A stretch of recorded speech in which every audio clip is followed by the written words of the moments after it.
নমস্কার, আপনারা দেখছেন বরাক বার্তা বাংলা সংবাদ। আমি সঞ্জীব সিং। এক নজরে আজকের সংবাদ শিরোনাম। কুয়ারপাড় চিপিটা বিচায় 11 বছরের রোহিত দাস নামের এক কিশোরের বীমা ক্ষতিপূরণের টাকা আত্মসাতের অভিযোগ, পরিবারের ন্যায় বিচারের দাবি।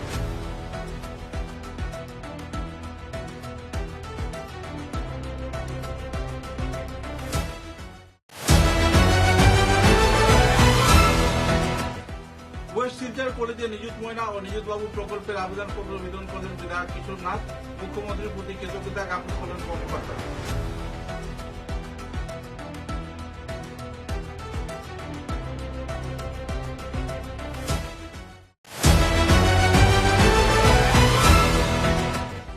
গুমরা বাজারে চলছে অবৈধ দখলের প্রতিযোগিতা। রাতের অন্ধকারে মার্কেট হাউস দখল করা ব্যবস্থায় বিধায়ক ও প্রশাসনের দৃষ্টি আকর্ষণ এলাকার সচেতন মহল।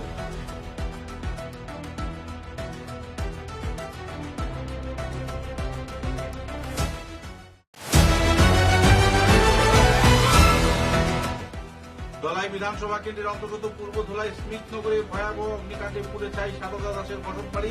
এলাকা জুড়ে আতঙ্কের পরিবেশ।